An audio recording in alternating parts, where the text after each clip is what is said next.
John Fredericks, America's Godzilla of truth, popular and proficient in picking politics with prophetic precision. And now Jay Fred's picking football. Are y'all ready for this? All across the airwaves and streams of the John Fredericks Media Network. When the game is on your mind and money's on the line, Godzilla Wins. Your guide to picking football winners. With America's Godzilla of truth, John Fredericks. Along with his partners in point picking, Jack and Nate. Also weekly contributors to the website of winners, GodzillaWins.com.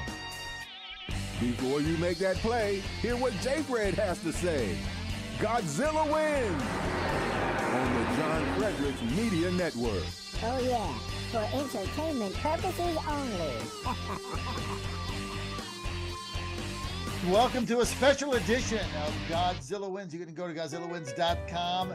GodzillaWins.com 3 to 5 today. We're standing in for Chris from Massachusetts, who will be back on Tuesday. We're off Friday and Monday, getting a lot of best ofs going on. Give us some time for the holidays to relax and be with our family. And, of course, the most important thing for all of us, or many of us, or some of us, or hopefully in your heart, you can feel the birth of our Savior and Lord Jesus Christ, who without him, well, we wouldn't be going anywhere. It would be dust, right? So it's all good. Gnashing of teeth, all that good stuff. So I love Christmas coming up, and I want to wish everybody a very Merry Christmas. But you're going to need a little green for the scene, especially with inflation the way it is, right? So that's why we're here for you with Godzilla Wins to give you a little jack going into the holidays. Speaking of Jack, also with my son, Jack Fredericks, live in Mississippi at his favorite casino there in Tunica. And also the one and only Nate Perry is with us live from Reno at the Cal Nev Casino, where he was kicked out of multiple times, banned for life, kind of like I've been banned from YouTube for life multiple times. But he goes in there in a disguise and he puts on a suit and tie, and they don't recognize him. So he just go in there, and even though he's been banned 3 times, right, he defies logic. So we're all together now. We got lots of games to pick, lots to talk about. Plus, we're on Getter Live, so you want to get follow us on the chat there. And hopefully, we're doing a new audio system today. So hopefully the audio is good, and you can join us on the chat on Getter Live. I'm on fire. Hit Sunday night game with the Giants, plus 4.5, won the whole game. Get a little momentum going into Monday. Then boom, we followed that up Monday with the Pats, with the with the Packers, minus 7.5, no brainer. Got 2 in a row. Sunday afternoon, late game, had another winner there with the Bengals. So we had a nice day going into this week. Got to go into Christmas. A lot of games. Got a game tonight. A lot of bowl games coming up. But this is the main thing. We put together a promotion just for you. It is a $5,000 giveaway because we know you need a little cash coming in. We want to help you out. All you have to do is go to GodzillaWins.com, register there, put your email and get our newsletter. That's it. And we don't inundate your box. We send you out a couple of weeks. That's it. Doesn't inundate you. Sign up for our newsletter on Godzilla Wins, and you're entered in the 5,000 giveaway free sweepstakes, which we're going to be giving away before the Super Bowl. Now, first prize, $5,000. Second prize, steak knives. So you want to register there, get a little jack, blue green going into the Super Bowl Sunday. $5,000 giveaway. I love giveaways, free, as they say, as Mattress Max says. Now, joining us now, our illustrious panel. We've got Jack and Nate, and we got a little extra time today. We got bowl games coming up, but guys, I thought we'd start before Thursday Night Football. I thought we'd start with a little baseball. Nate, what do you think? It just seems crazy to me. It seems crazy that the Giants were willing to just sort of walk away from this deal. It feels like a made-up reason, right? It feels like a made-up reason to want to just to scrap it because of an old injury like that. Now, we're talking about Carlos Correa, right? Yes. We're talking about Carlos Correa. Sorry. who was was signed with the Twins because he couldn't get the big money year deal. He signs with the Giants. It was like $380 million for 13 years, some enormous contract. They fly there with his agent Scott Boras. They fly there. They're ready for the press conference. Giants call it off. They did a medical examination. They found something wrong. Now they're saying it's his ankle from 2014 when he was playing in the minor leagues. They don't like that. And so they wanted more time. His agent said, no, screw you. We have a deadline. Picked up the phone. He called the Twins. They said no. He called the Mets. And Steve Cohen, hedge fund billionaire, right, buys the Mets from the Wilpon family. This guy's a Wall Street gangster bank. These hedge funds guys, they create nothing. They make nothing. All they do is steal money from you, right? Because it's a zero-sum game. So these hedge fund guys get to be billionaires by taking, retirement checks from old ladies, investing their money, the complete weasels. So he's got all this money, and then he steps up and pays Correa. What did he pay? 10 years? 12 years, $315 million. And so the guy's payroll, get this. The guy's payroll, this is Steve Cohen and the Mets. This is destroying baseball. And now I hate the Mets, right? His payroll is $850 million going into next season. The luxury tax he has to pay, get this. The luxury tax he has to pay is more than 10 payrolls in the entire major leagues. Just the luxury tax he's paying. Now you tell me if we're not destroying the game with these crazy contracts. And you know what? Good luck with Correa. He's going to get hurt again.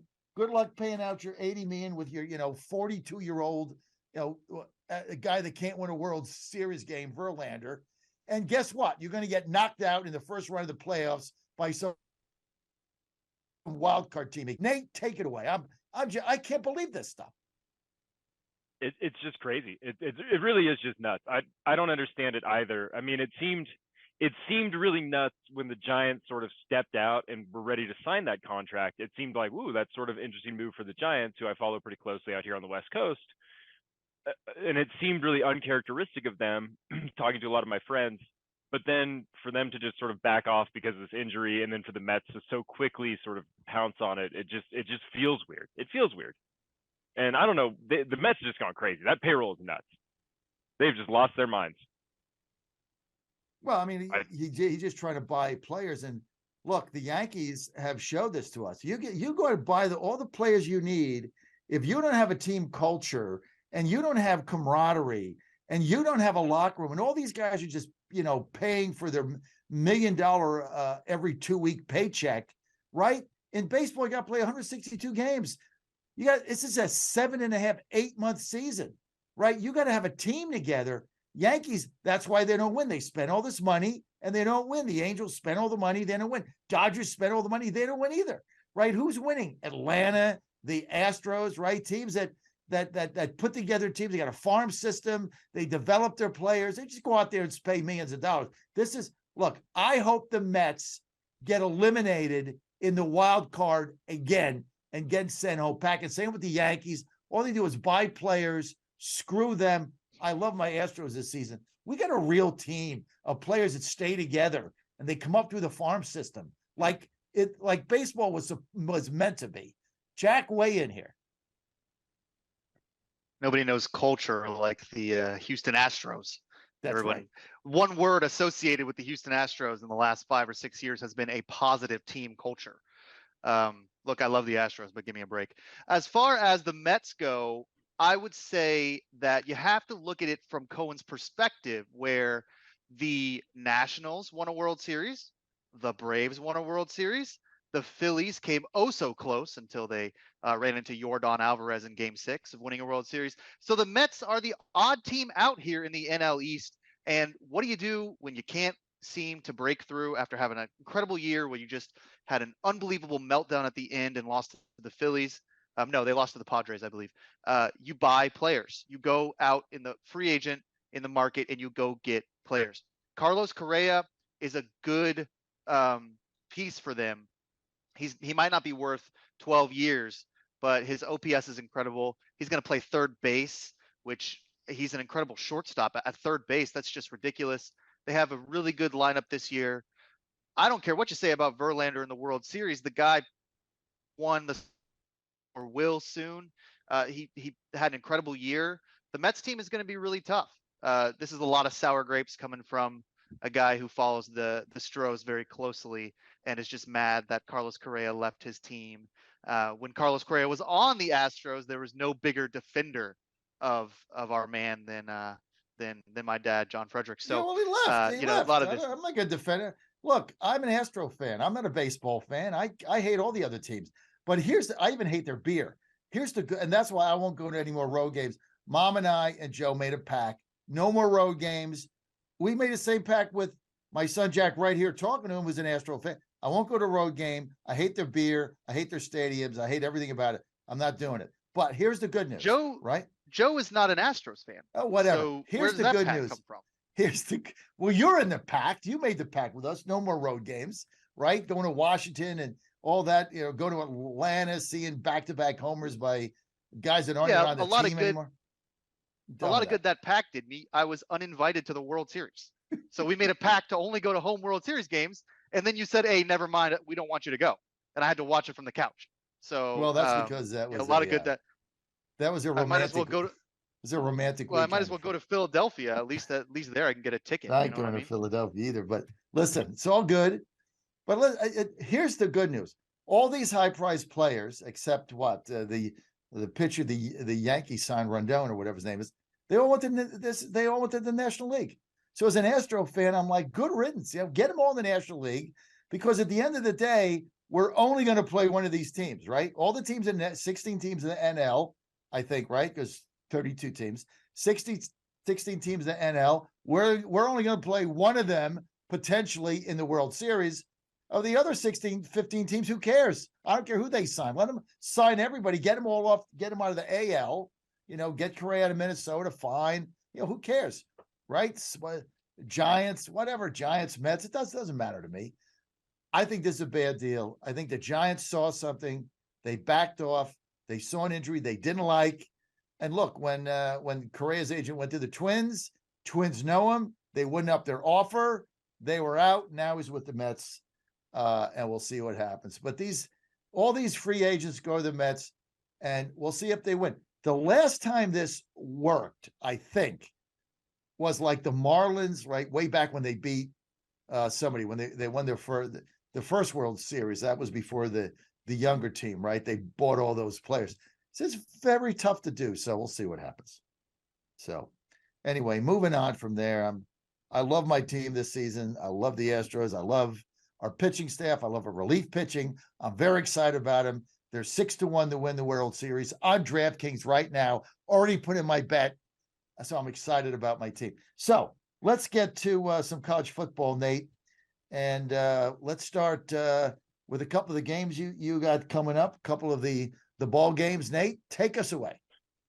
Yeah, so we're going to do a few bowl games here. What we're going to do is basically games before next Saturday. Obviously, we'll be recording our show next week so we can cover the college football playoff games and sort of New Year's Day games and all of that. So this is some of the other higher profile games that are happening for the next week. And we were going to start, we cannot do a college football show without talking about Jack's Ole Miss Rebels, beloved, and the Lane Train going to the Texas Bowl where they play Texas Tech. That's going to be on Wednesday, December 28th in Houston. Jack, did you want to start us off with any Ole Miss rants before we get into handicapping this game? You just want to talk about this? I mean, I can handicap it for you right now. Ole Miss is going to lose. So Texas Tech money line plus 145 looks pretty good to me. Ole Miss is on an absolute skid here in the month of November. They started off 7-0. They beat Kentucky. I was never a believer. I bet the under total wins at 8 games or 9 games, I believe, 8 games, something like that. I won the under there. They lost to Arkansas. They lost to Alabama. They lost to Mississippi State. They lost to LSU. They don't look good. It has nothing to do with Lane Kiffin. He's a fine coach. He's not worth all these contract extensions that he's getting, but I like Lane. He's a good coach, and we're always competitive with him. So the Mississippi State game was tough because the team was very distracted by the Auburn headlines and some reporting that may have been jumped the gun a little bit. So I knew that we were going to get steamrolled in the Egg Bowl. Mike Leach had his team ready to play there. So we're going into the Texas Bowl here, Texas Tech. Ole Miss and Texas Tech have played the most, like they've seen each other the most in the last like 10 years in bowl games. I don't know why, but it's been kind of an interesting stat to look at. I don't really like Ole Miss in this game. They're -3.5. They haven't shown me anything as far as grit or winning. If you do like Ole Miss, the one reason to kind of like the team is because they have an incredible rushing attack. Lane Kiffin has had a month to prepare, so he's going to have some offensive game script that's pretty unique and interesting. They have 2 running backs who are freshmen who are game changers, and this is such a young team. Nobody's in the transfer portal, so it's not like, oh, this isn't really the Ole Miss team we saw all year. This is going to be the Ole Miss team you saw all year. The over/under is 70. Neither of these teams can stop anybody, so maybe you take the over there. I don't know how you feel, Nate, but that's kind of where I'm at. Yeah, I mean, I think that Texas Tech is probably the play to make here. The total is really high at 70. It feels like these teams are going to have trouble, particularly Ole Miss. Ole Miss is just so bad against the pass. I mean, they've just gotten shredded by everybody. Texas Tech isn't probably built to exploit some of their deficiencies on defense quite as much. They've sort of cycled through. They've played like 3 quarterbacks this year. But Ole Miss's defense is so bad that you have to figure Texas Tech is going to get points. I think Texas Tech is probably the play. I think over's probably a play too. My only concern with the over is that the Rebels run the ball so much, right? So it's sort of tough to get those really high totals when you're running the ball a ton. But I just think Texas Tech is a better team, and I think they're just playing better. I mean, Texas Tech comes in winning 3 straight. Ole Miss comes in after losing 3 straight. Sometimes you just play the momentum in these games. I like the Rebels. I like the Rebels because, Lane Kiffin, he's one of the best coaches right now in football. And I know Ole Miss has had their problems. And certainly that was a, downer game that he had a couple of weeks ago. It's just, they were on a hangover, after almost beating Alabama, but on the Arkansas game. But I like Kiffin. I like this team. They're a young team. I like them. I like their offense. They're going to score. And so, I've when I get to bowl games, I like betting the coaches, right, to get their teams up, get them prepared for these bowl games. I really think Lane Kiffin, Jack, is one of the best college coaches out there, and I'm shocked that he hasn't gotten major offers from some of these whopping big money schools. But I think he likes Ole Miss. I think he likes Oxford. He's staying, but you can't really argue with the guy's success. So are you pronouncing his name incorrectly on purpose? Yes. Or not? Okay. Yeah. Okay. Yeah. Lane Kiffin, the coach at Ole Miss. I don't know who Lane Kiffin is, but Lane Kiffin, the rumors are that he was going to take the Auburn job. Now, these are just rumors. We're not a news organization here. This is not reporting of any kind.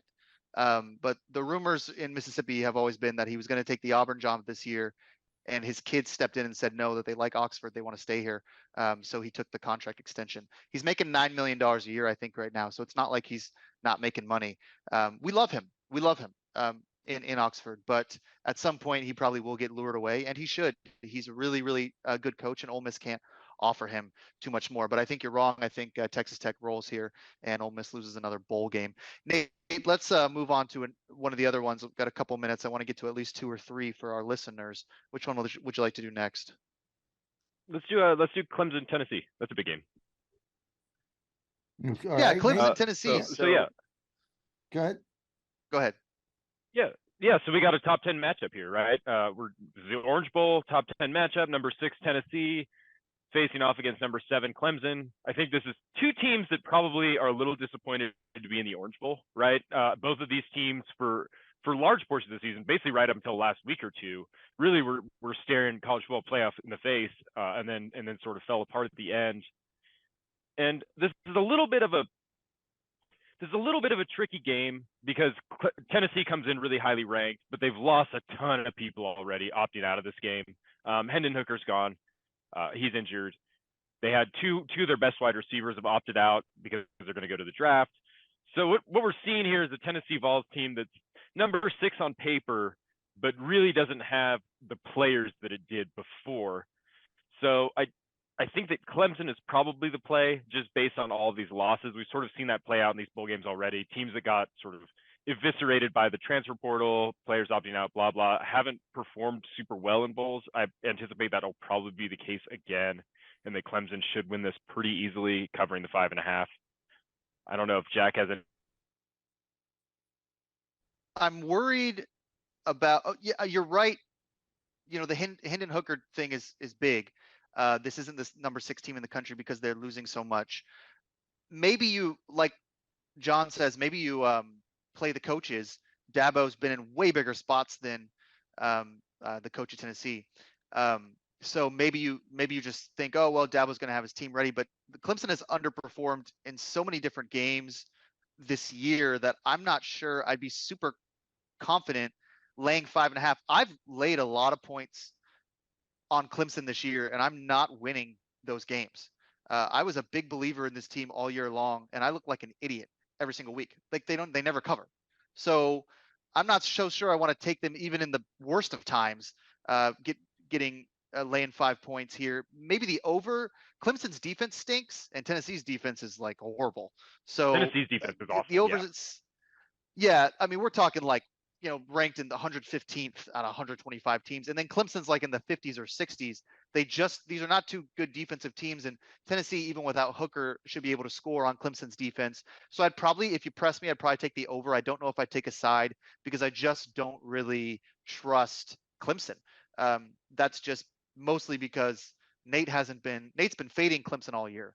And I don't really understand why all of a sudden now he wants to hammer them. I don't think, Nate, that I would advise that. Take it from a guy who has been high on the Tigers all year. I think laying 5.5 is a dangerous game with this Clemson team. I love the Tigers in this game. For Tennessee, this is like a spring practice game. Half the team left. Who's at practice, right? Freshmen? I mean, there's nobody there. I mean, they half the team went in the transfer portal. The other half's not playing. They go to the draft. They don't want to get hurt. They basically abandoned the season, abandoned the coach. They just said, hey, I'm not going to play. I mean, this is what's wrong with bowl games now. Debo Swinney hasn't had this problem. They got something to prove. They're going to go out there and play this bowl game. They're going to blow out Tennessee, who has packed their season in. And a lot of these players just say, hey, why should I play in this game? You know, it's not for a national championship. I'm going to go to draft. I'm going to go to transfer portal. I just don't want to get hurt. And so they don't play. And so, look, they might – this is no different than if you went to, you know, Tennessee, if you went to Knoxville in, May, and saw a spring game, offense versus defense. Basically the same thing. They're going to get blown out, as they should. I love Clemson minus the 5.5. In fact, this is my best bet of the bowl season right here. Clemson playing a team that doesn't care, that isn't going to show up. Go with the Tigers, lay the 5.5, laugh yourself to the bank when they have a 27-point halftime lead. We got time to squeeze in one more game, Nate. Yeah, we can do that. Yeah. Let's talk about Notre Dame, South Carolina. Unless you want to do Texas, Washington, Jack. Let's do Notre Dame, South Carolina. That's a sharper line. Go ahead. Yeah, I really like Notre Dame here. And this is just a recurring theme, right? Me and Jack talked about this last week when we were previewing some bowl games. We're talking about it again. A lot of these teams are just really limping in, and South Carolina had, you know, some really sort of good wins, upset Tennessee, upset Clemson, knocking them out of they basically knocked two teams out of the college football playoff, right? But now they've lost their offensive coordinator. He's head coach of Nebraska now. They've lost a couple wide receivers, the transfer portal. They got another receiver injured. They got a quarterback. Like I just don't know who Spencer Rattler throws to for South Carolina right now. They just don't look like they have an offense. They don't have a coordinator. They don't have anything. So I don't know how they score. Notre Dame comes in a little bit more intact. They lost a tight end. He's going to the draft. He's opting out. But otherwise, Notre Dame comes in pretty much sort of in one piece still. This is another game where it just seems like Notre Dame probably wants us a little bit more. They finished the season pretty strong after sort of getting off to a pretty shaky start. So I think Notre Dame is probably the play for this last one against South Carolina. Notre Dame, the line is right around 2.5. I think that's pretty fine. I just don't see how Notre Dame sort of stubs their toe here against South Carolina team that really just has no weapons. Yeah, I would agree with you. I think Yeah. So I would agree with Nate here, especially because this is kind of a game where I think the bookmakers want to bait you into taking South Carolina. They finished the season strong. They beat Tennessee. They're an SEC team. Notre Dame has not escaped the failures of early in the season, but Notre Dame's been winning a lot of games late, as of late, and I think that they win here pretty easily. It's hard to run an offense without your coordinator all year long. It just is, trust me. So go with Notre Dame here. Lay the 2.5. I like the Irish. We're all in agreement. Let's get to the bottom of the hour. Hear from a couple of our sponsors, and when I get back, we're going to do the NFL. Plus, we got Black Gold coming up. Keep it right here on Godzilla Wins. Go to GodzillaWins.com. Nothing but winners. You're listening to Godzilla Wins on the John Fredericks Media Network. For a deeper dive without the jive, visit the website of winners, GodzillaWins.com. Let's get back to the show with the guys in the know, John, Jack, and Nate. It's Godzilla Wins on the John Fredericks Media Network. Welcome to a special edition of Godzilla Wins. Normally heard 8:30 to 10 on Saturday. We're 3 to 5 today. We're also going to be 3 to 5 live, all of us together at our shareholders meeting for GodzillaWins.com, live in Nash Vegas next Thursday night, going to the Titans game right outside of Nissan Stadium. We're going to be live for you. I tell you what, I love tires. I love the Titans. I love the Astros. I love tires. I'm in the tire business because tires are like the new black gold, Jack. Everybody needs tires, right? Go to tireget.com. Jack, I'm telling you, it's the new black gold, Jack. Tire business. Go to tireget.com. What do you think? You all need tires, right? Listen, it's the Christmas season. Everybody needs tires. First of all, you need snow tires. It's the winter, so you got to get some of those. And the summer, you need summer tires. I'm not sure what those are, but I know that they must exist. So you're going to need some summer tires in the summer. You're going to need some snow tires in the winter. You're just going to need tires. I've got a bunch of tires, in my carport, just sitting there waiting for someone to use them. I sent Nate a couple for Christmas. He's got some tires. I'd get them all from TireGet, because they're made. The important thing here, these are American made tires. Nate loves tires. Dad loves tires. We've been in the tire business now for a long time. This is just it's not just a hobby. This is a passion for the Fredericks family. So we'll continue to buy tires from TireGet at any chance we get. We love when the rubber hits the road, baby. Black gold. Go to tireget.com. Get your tires there. Put a promo code Godzilla. That's me. Get 5% off. And you're going to love it. We got all these affiliates, too. We're adding them every single day. We get them right out. You can pick your affiliate. Boom. You just put one click. You put it on. Our partner, David Penn, he's in the tire business. He'll call you up.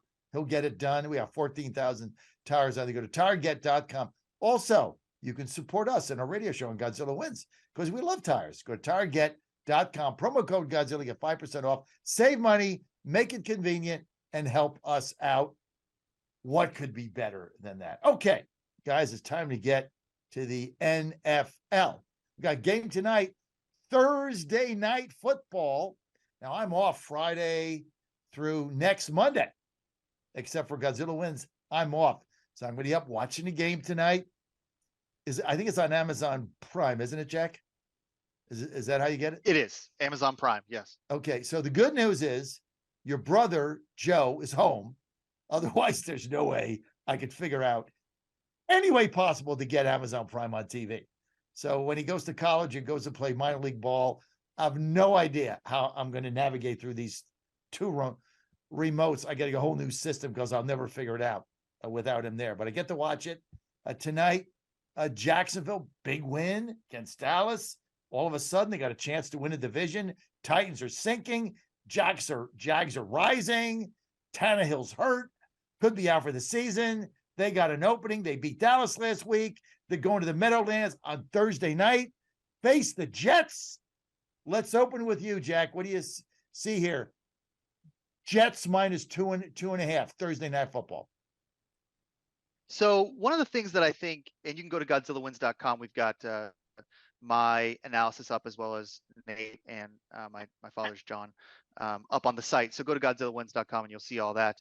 As we get later into the season, one of the things to keep in mind is that the lines are going to get sharper and sharper, and the wins get harder to come by because of that. It's really hard to handicap the NFL It's even harder later in the season when the Vegas bookmakers have all the information, which they always have more information than you. That's why they're successful, and we are only a little successful, although we do try to be as successful as we can. So instead of picking a side, I've got some props you might want to consider depending on who your book is out there.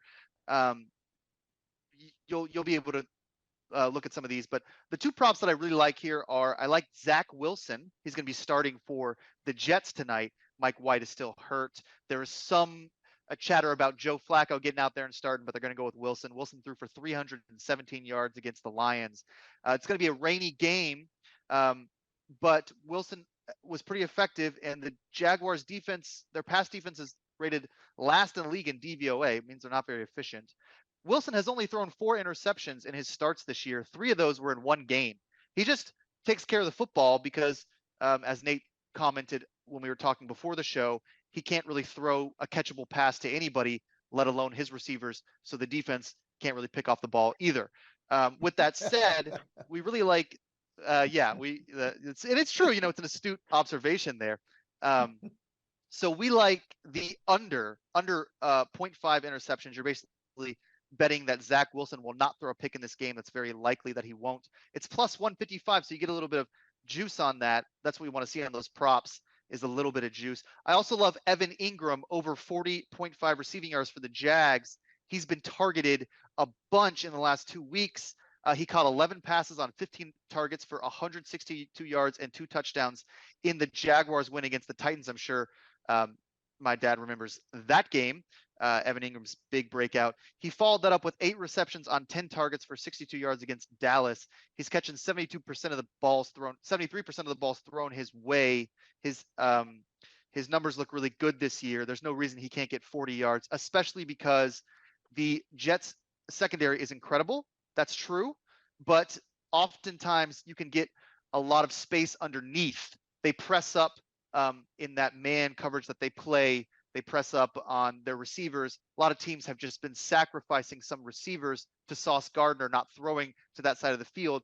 Evan Ingram should be targeted a bunch. It's just a matter if he can come up with it, break a couple tackles. I think over 40 yards receiving is a pretty good prop. I know that was a long explanation, but we have a little bit more time this week, and those exotic bets can be a little bit more fun. I'm just not as comfortable with this line as Nate and the Godzilla are, but I'll let you guys take it away. Nate? Yeah, so I like the total here. I like the under for a variety of reasons. Some of them are, we talk about trends all the time here, right? We're sort of a trend family, as it were, sometimes, particularly me and Jack. Jets games have gone under 39 total points in 8 of their last 9. Point totals, just broadly speaking, just any point total that's settled at 37 or lower is 12-4 since 2019. So that's 75% win percentage. And I just think the under is this, it's the no-brain obvious play to me. It's the one that I like. I'll be watching the game. Just as a Jags fan, I'm pretty deeply invested in this team, both financially, mentally, emotionally, spiritually. I'm really just into this team. So I'll just be rooting for the Jags just out of love. But I think the under is where I'll put my money, just because the weather's terrible. It's 2 inches of rain today, so the field's going to be sloppy. It's going to be blowing 15 miles per hour. It looks like an obvious under. It almost looks too obvious, particularly given how good the Jets defense has been playing, particularly with the Jaguars dealing with some pretty critical injuries at offensive line. They lost their left tackle in last week's win against the Cowboys, so they may have a little bit more trouble sort of protecting Trevor Lawrence. So I think that the low-scoring game looks obvious. That's what I'll be betting. That's what I have bet. I'm going under here. Sloppy John, game. Yeah, oh yeah. Listen, rain, slop, mud, torrential downpour, New Jersey, cold, slippery. By the way, Jimmy Hoffa, many say, is buried under the 50-yard line of the Meadowlands. So that's another thing you got going on here that goes to Jimmy Hoffa. But who does that favor? Does that favor the offense or the defense? Obviously, it favors the defense. So let me ask you this. I'm going to get the best defense in the National League, in the NFL, right now. No question, New York Jets. Speed, defensive line, against the run. secondary is second to none. So I'm going to get the best defense at home in the slop, playing against a hit and miss team with a one-dimensional quarterback. And you think I'm going to bet Jacksonville with the 2.5? No way. I love the Jets defense here. I wouldn't be surprised if they got 3 picks. They got a fumble. They're gonna sack Lawrence a bunch of times. I love the Jets here. This is a must-win game for them. And remember, last week's game against the Lions are playing a hot team. They shank a field goal that would have sent the game to overtime. They came back. I think Zach Wilson, I'm not a fan of his because he's immature, but I think the fact that he got benched, he played better last week. He's got to step up. I love the Jets here at home. I think they're going to shut him out. So, yeah, under might be a play. I don't bet over under. Never have. I never will. I bet line. I love the Jets here. Minus under a field goal. I think they shut him out. This is a must-win game for a legit team. They've got to get in the playoffs with this team they have. They got beat a couple of times where I think their defense steps up, and Zach Wilson plays good enough to win. I love the Jets here, minus a 2.5. So those are our picks for Thursday night. In fact, the more I think about this game, the more I like the Jets. So just to tell you that. Okay, that's going to do it for Thursday night. Let's get to Saturday's game. So we got a big Christmas Eve schedule. And let's start with Giants at Minnesota. The Vikings, coming off their big comeback, are minus 4.5. I'll start out. There's a lot of games this week. I'm on a roll. This is where Godzilla gets hot. I just start winning games like crazy. It started at the end of last week, Thursday night. Sunday night, Monday night. I'm going to win again tonight. I'm hot. I love the Giants here. Why? Hey, I got a news flash for you. Minnesota might be, what are they, 11-3 or something? They stink. This is just not that good of a team. They're so overrated. Detroit blew them out. Last week, they were down, 33-0 at the half? Indianapolis is pathetic. Jeff Saturday is going to get fired. He can't come back. Times we're going to sit here and watch these Vikings play like crap and squeak out a game. The Giants are legit. They had a big game last week. They went to Washington. They beat them. Saquon Barkley. I wouldn't lay 4.5 points on this rat team. I think they're a bunch of rats. I don't like Minnesota after the 2 games. They got blown out by Detroit. They weren't even in the game. And then they're down 33-0 at the half. Give me a break. I love the Giants plus 4.5 to the bank, Jack. So I guess the best thing I can think of here to say is that the Vikings have go to Nate real quick. Go ahead, Nate. Well, the Vikings just aren't good, right? They're 11-3. Everyone, looks at the record and says, rah, rah, 11-3. Team just knows how to win, blah, blah. Their point differential for the whole season is 2.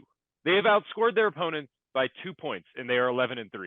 That's just not – point differential isn't the greatest predictive metric, but it is indicative of Minnesota not being very good. They win a lot of close games. They're very, very lucky. The game last week against the Colts was just – Jeff Saturday should be in jail after blowing the 33-point lead. He should have gotten arrested outside the stadium. He should not be coaching anymore. Yeah. And that's just crazy. So, Minnesota just keeps doing what they do, which is find fluky ways to win, but it just doesn't feel sustainable. Now, I don't love the Giants either, but with a 4-point spread, I'll take the Giants, who are maybe just slightly less fluky. I feel like I have a better idea of what the Giants are than I do what the Vikings are. The Vikings just feel like a team that goes 12-4 and then just gets smoked by somebody in the playoffs when they play a real team. All right, Jack. Yeah, sorry. You may be able to hear my dog in the background here. She's not a huge Kirk Cousins fan either. So yeah, she's just started. You start talking about the Vikings, she starts going nuts. She was shocked that they were able to come back from that W or the 33-0 loss.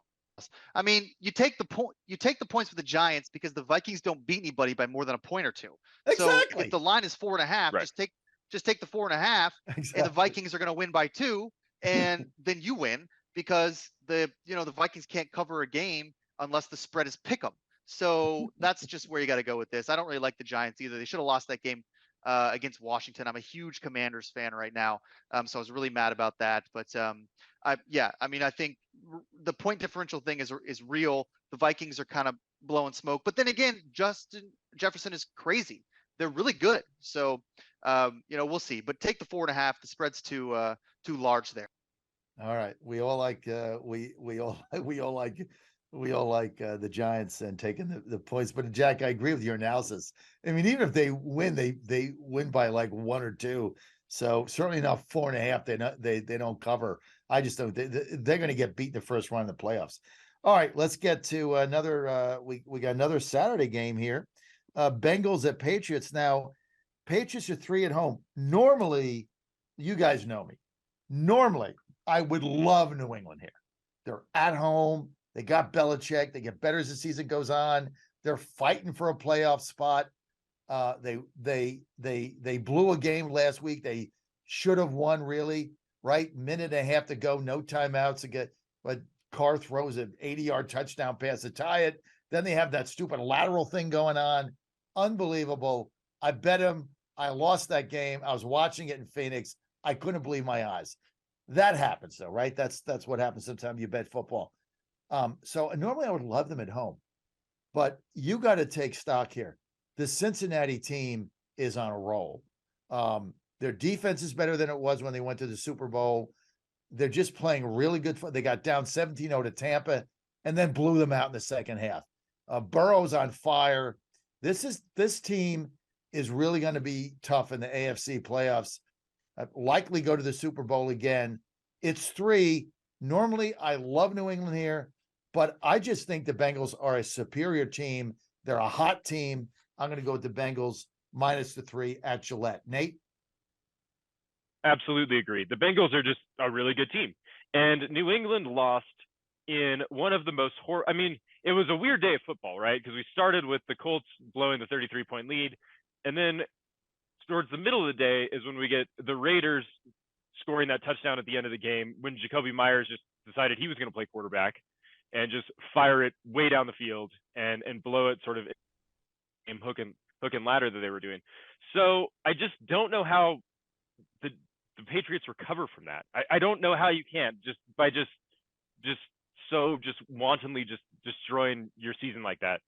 And in addition, the Patriots just have a tough schedule coming up. They just feel like a team that's sort of packing it in. They play the Bengals this week. They play the Dolphins and Bills end the season. Like, they're playing a bunch of teams that are probably going to be in the playoffs. And New England has not played very well against those types of teams. So this feels like the Patriots are just kind of giving up, thinking about next season. So I think that the Bengals have to be the play here. The Bengals are just rolling, and the Patriots just look like garbage. They just look terrible. Jack, weigh in here. What do you think? You want to talk about trends? I've got some trends for you.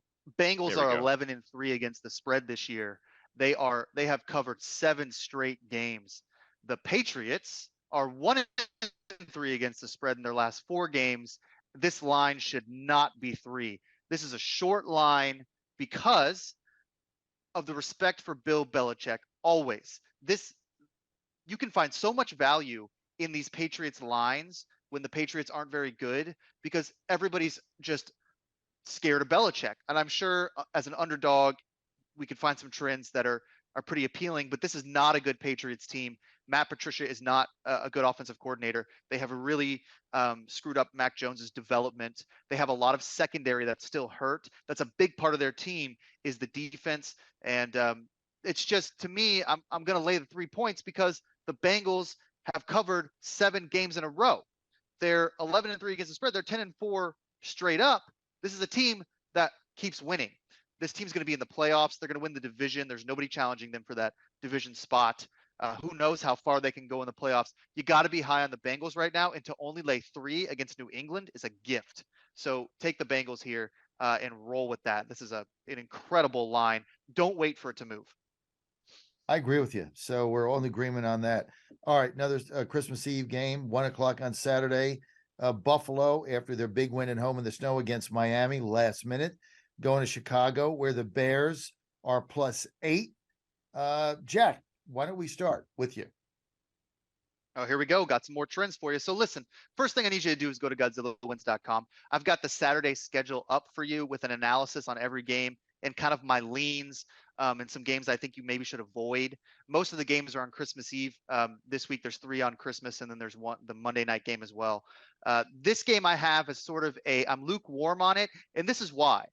Buffalo in their last 8 games is 2-6 against the spread. That's because they've been underperforming and they're always overvalued because of how potent the offense is and the respect for Josh Wilson. The Bears can't win or cover anywhere. I mean, they don't win games. They don't cover games. They're 2-5 against the spread in the last 7 games. They're 1-6 against the spread at home. How are you 1-6 at home against the spread? Like, how can you not cover a game in Soldier Field at home? It's just ridiculous.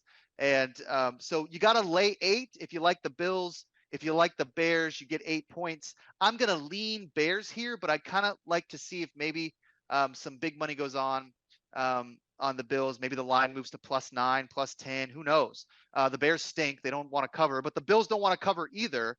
So if I had to pick a side right now, I'm going Bears +8. But it's a wait and see for me because these teams are not covering. The Bills are underperforming, and I just don't know if they're going to go in and absolutely smack around this Chicago team. I think they'll probably just win by 6, but who knows? I like the Bears here at home. I like Justin Fields running around like a crazy man again.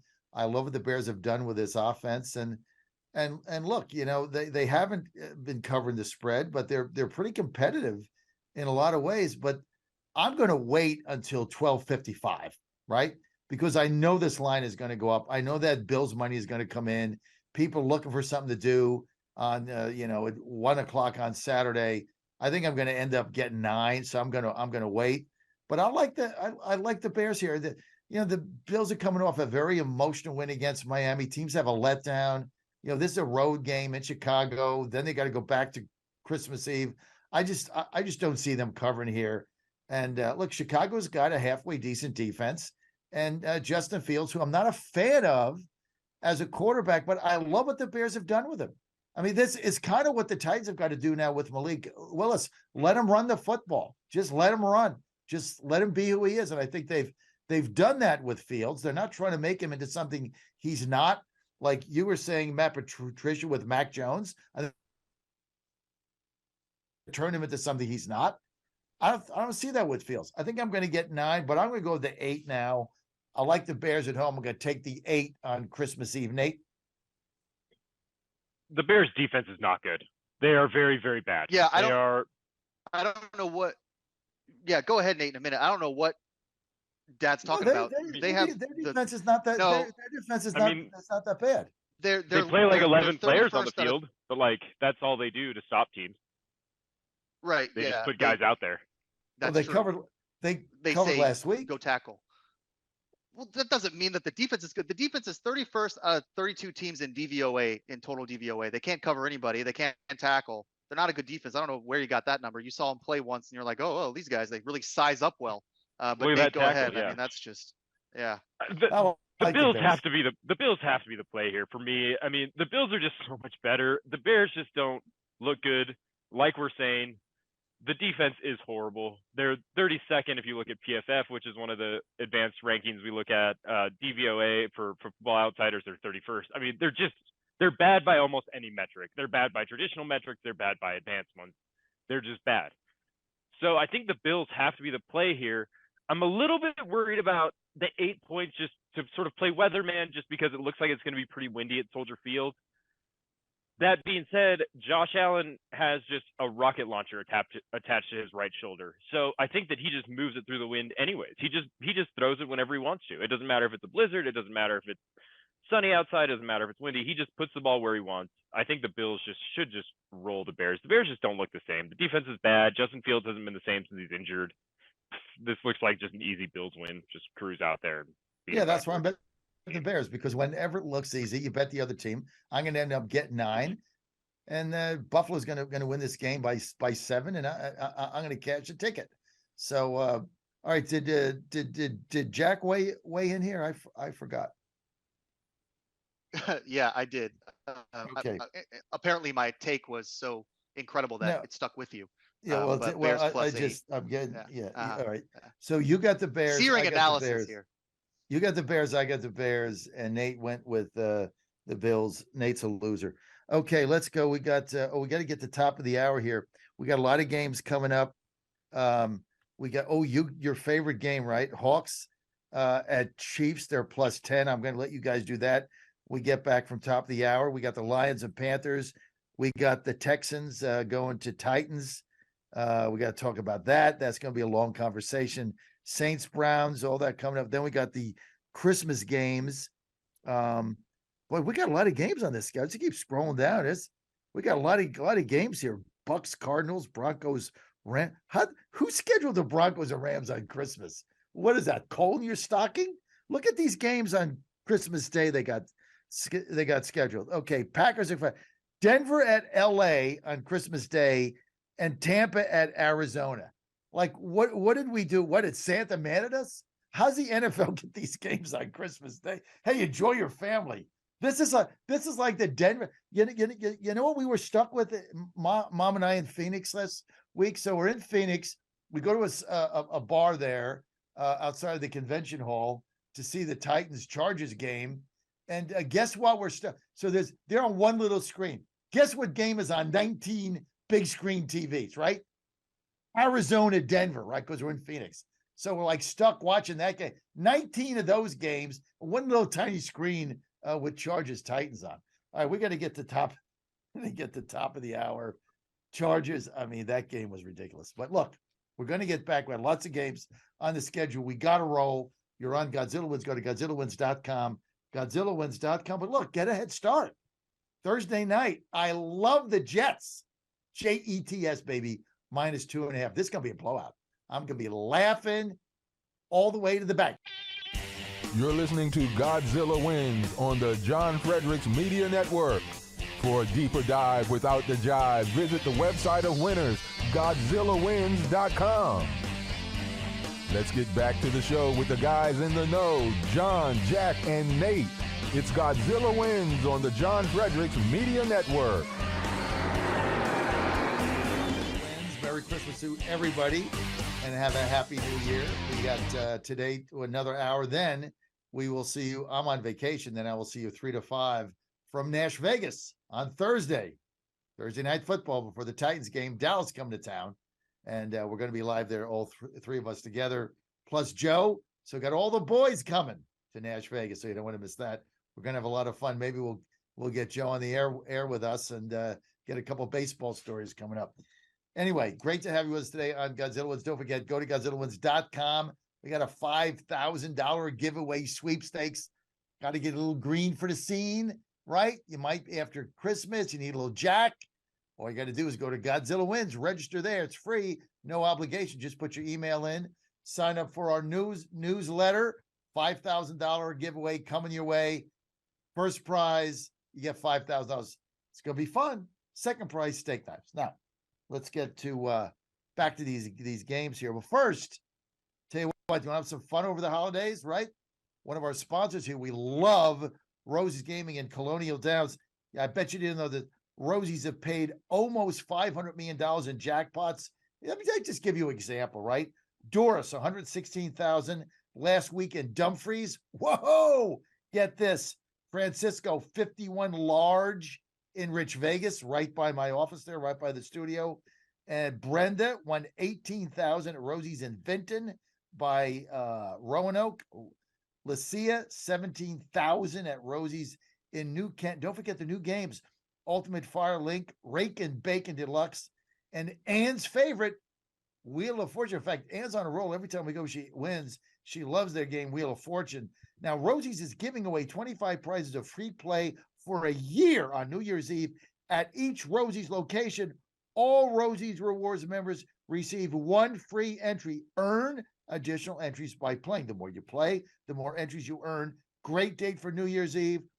Learn more about Rosie's Rewards and jackpots at rosiesgaming.com. That's Saturday night, New Year's Eve, rosiesgaming.com. I think I'm going to take Ann there. Here's the locations. New Kent, Vinton, outside of Roanoke, Rich Vegas, Hampton, Dumfries, and Collinsville by Danville. Go to rosiesgaming.com. You're good to go. Okay, back to these games here and back to our team. And we're going to start with Seahawks at Chiefs. Hey guys, we're going to start here with Jack. Hawks plus 10. Go to Kansas City. That's a huge line. Jack, what do you see here? Well, the problem with the Seahawks is that they are no longer the sexy pick. They cannot cover a spread to save their lives. They are 0-5 against the spread in their last 5 games. They're 1-4 straight up, so they're not winning either. This was a team that was supremely undervalued early in the season because our boy Geno Smith, who we love Geno Smith. He's the man. Incredible quarterback right now, playing amazing. He is still playing well, but the Seahawks just aren't as competitive as they have been earlier in the season. So they're not covering any games. And the Chiefs, I don't know. I mean, they're good, but are they 10 points good? This is a divisional game. The Seahawks are still in it. I kind of want to avoid this game. I'm not totally sure I'd play it just on principle. I don't lay 10 points. I never do that. I'm not ever going to do that. So it's either do I like the Seahawks plus 10 or do I just want to go about my day and not bet them?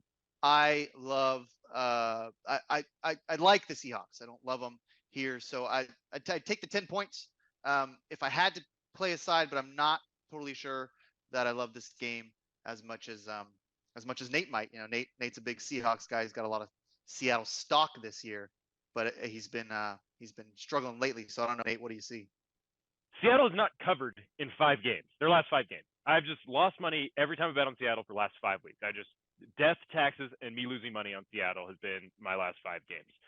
So I say all that, and I think that it's time to go back to the well. I think I got to take the Seahawks again plus 10. 10's just too many points. Because the flip side of this is that the Chiefs haven't covered in 5 games either. They're underperforming against the market as well. So you're getting 2 teams that are like pretty bad against the spread right now. The sportsbooks seem to have a really hard time figuring out how to value them.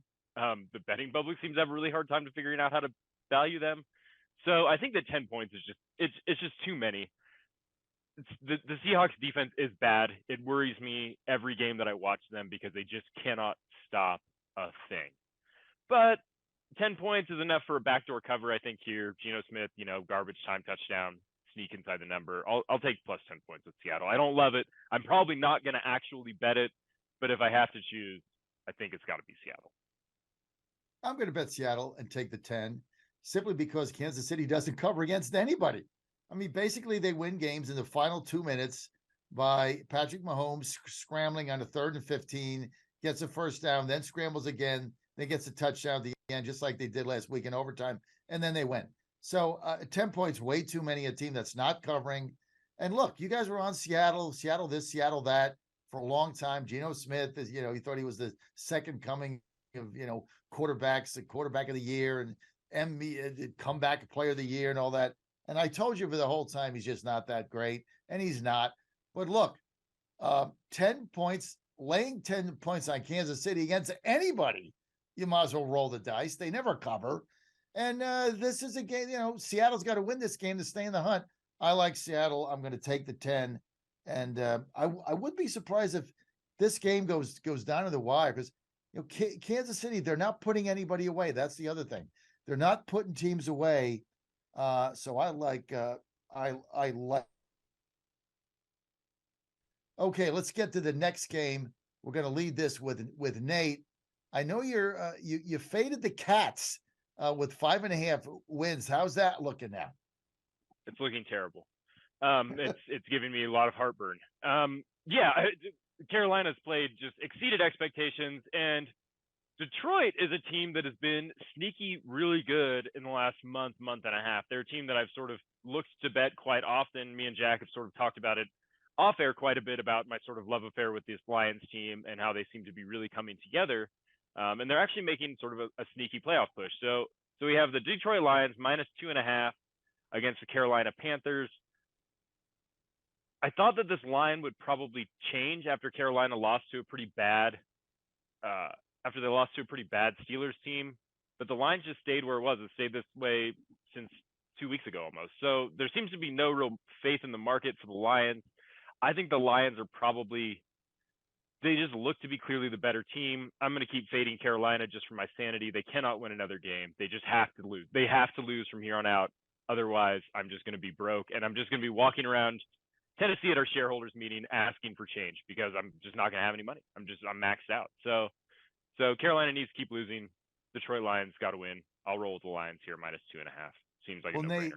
Nate, the good news is we're staying at the Hampton Inn, and they have a free breakfast buffet.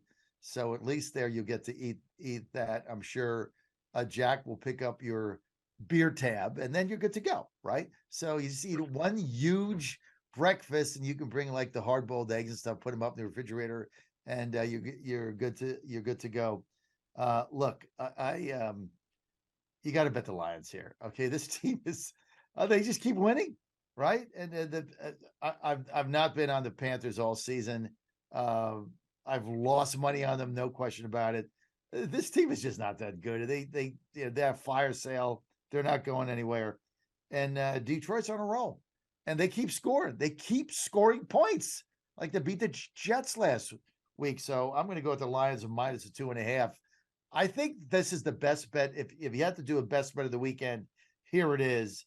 Other than the Jets, I love the Lions here on the road -2.5. Jack.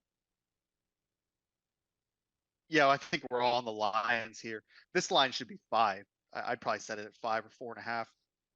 I'd lay 4.5 easy with the Lions in this game. It's not that Carolina can't compete; they can, but the Lions are really have become a very good football team. I don't have the numbers handy, but since their bye week, as far as their efficiency numbers, their advanced metrics, they're like in the top 10 both offensively and defensively. So Dan Campbell really kind of fixed this defense. This was the worst defense in the league to start the year. That's why they couldn't win games. They're 22nd in DVOA, in total DVOA now, but that number is actually higher if you control for their games after the bye week. This team's going to have no problem holding Sam Darnold and the Panthers to 16, 17 points. They'll probably score 28, 30. This is a no-brainer. I can't believe this line is 2.5. I checked a whole bunch of stuff because I figured I was missing something. Maybe someone's hurt, or I don't know. I can't seem to find anything. So all things being equal, you gotta take the Lions here. You gotta ride that momentum. They're looking for their 7th straight win. They've got the playoffs in their sights. This is a team that could be dangerous when we get to January. I agree with you. I saw this line at 2.5. I did the exact same thing. I immediately went to Godzilla Wins to look at your injury report, and I'm like, okay, is Goff out? I mean, half their defense gets sick or something, or what happened? Because I expected to see 6, 5.5, 2.5. I love the line right now. Look, you got to keep betting the Lions until they lose, right? You just got to keep betting them until they lose. You got to stay on the Lions. They're on a roll. It's like the Bengals. I'm betting the Bengals until somebody beats them, because these teams that get hot, you gotta ride this out. So we're all over the Lions. We like that. Okay, let's get to Nashville, where the Houston Texans are coming to town Saturday. Let me see what time this game is. Put me out of my misery. 1 o'clock. 1 o'clock. It's 1 o'clock game. Houston's won 1 game. Titans are right now. They lost four in a row. They're on the ropes. After they beat Green Bay and went to 7-3, they were an absolute lock to win the division. They had a 4-game lead. Now it's down to 1. And wins tonight, it's a half a game. And Jackson was always beating them once. To make matters worse, Tannehill's out for the game. Some speculation today he might be done for the season, which might end Tannehill's quarterback reign with the Titans. If he's out for the season, unlikely they're going to bring him back next year, 4th year of his contract. There's an opt out there. They might just decide, hey, it's time to move on. They might not. I don't know what Amy's going to do. There's no general manager. By the way, ever since she fired John Robinson, they've not won a game. So you got that going, but they're at home. Look, this is a must-win game for them because now it's becoming embarrassing. They got all these injuries they're dealing with. But here's the upside, right? Malik Willis. You might as well see what the hell he can do now. And if Downing can let him run the football, run the ball, mix up the offense, do some counters with Henry, you might have a shot here. Houston is a really bad football team, even though they played inspired football the final 2 weeks. They're just not very talented. Now, this game opened in Nashville at 7. Then Tannehill got hurt, bang, went down to 3. 7-3 in one day. So they're only 3 points at home over a team with 1 win. Houston, they're gonna play in there and give them the game. Tennessee has got to win this game to really stave off embarrassment. If they win and Jacksonville gets beat, they got a 2-game lead with basically 2 games to play. Jacksonville still has a shot. So they got to win this game. I'm going to go with Malik Willis. Run the ball, run it down the Texans' throat. Henry always blasts them. So I'm going to go with the injury-riddled Titans.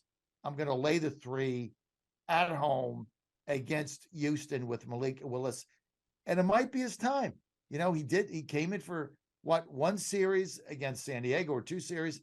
He didn't look bad. We'll see what happens. Maybe he's maturing. Maybe he's getting a little bit more experience, but it just might be time for the Titans to move on from Tannehill. I hope not, but that might be the case.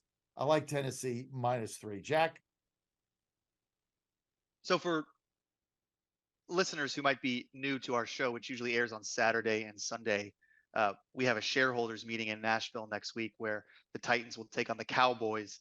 A couple weeks ago, we thought that was we're talking a playoff matchup here, really big game. After the Jacksonville loss, the Godzilla of Truth over there, the diehard Titans fan, almost canceled the whole shareholders meeting, which you can't do because you have to run it through the board. You can't just cancel a meeting just because your team lost, but he almost did. He tried to. He was so upset. And we understand why. This has been a disappointing 4 games for the Titans. Meanwhile, Houston, man, they got 1 win, but they could have 3. They almost beat Dallas. They were like minus, I don't know, they were plus 1,100 money line to beat Dallas, almost did that. They were plus 600 to beat Kansas City. Kansas City had to finish them off in overtime. Here's why. The Houston Texans defense is not that bad, and they're getting better every week. They're 21st in total DVOA for defense. They're 14th in weighted DVOA. So that's like top 15 defense, basically. 17th in pass, 24th in rush. You're telling me that Malik Willis, who has not looked good at all, I don't know what Dad's talking about. He stinks. He's not good. He's not a good quarterback. Maybe he will be. I don't know. I mean, I don't play quarterback. I've never played quarterback. I can't tell you about tree routes and all that stuff. Second options and stuff like that. But from what I've seen, I don't really like Malik Willis. It doesn't seem like he's very good. So the Texans are going to upset somebody because they're playing better. I think they're playing for Lovie Smith right now, who I hope they return next year. They're going to beat someone. And I think it's probably going to be the Titans. This is like the perfect storm. Titans still have a bunch of injuries. Malik Willis is not Ryan Tannehill. The defense is playing better. Maybe they get an interception here or there. The Titans can't score, blah, blah, blah. All of a sudden, Texans are up. Titans season's over. It's a total disaster. You get a little bit of juice here. And look, this is how much Vegas respects the Texans, because they know what I know, which is that they are going to upset somebody. I think they are, let me just check right here. I know this is great radio. Yeah, they are plus 145 to win this game. They were plus 600 last week to win. They were plus 1,100 2 weeks ago. They're almost 1-to-1 odds to win this game against the Titans, and they have 1 win. Vegas respects the idea that they could win this game here. Do not lay the 3 points. Do not bet on the Titans. Take the Texans money line. Ride with them. I think you're going to see an upset here. I'm not just saying that to make my dad mad, although it is a great pleasure to do that on the air. Whatever. Okay, we've beaten the Texans a bunch of times. They can't stop Henry. He always ends up with 150 yards against them. And Malik Willis could be the future. So you can sit there and say he didn't look that good. Well, he's only had the 2 starts, and they wouldn't let him throw the ball. So let's see what happens. I mean, he was one of the better, we picked him third. We thought we stole the guy from Liberty University where he was an absolute star. So we'll see what happens with Malik. But, come on, look, when we got beat by Jacksonville by 30 points and had 4 turnovers, okay, I had a meltdown. I'm going to admit it. I want to cancel the trip. I didn't want to go spend money on a game. I was pissed off. I had an absolute adult meltdown after that game because reality finally set in that we're not very good, right? And it's kind of like when you're in the playoffs and you got a playoff game and, you're down by 3 touchdowns with 6 minutes to go. I mean, you just come to the realization you're not moving on.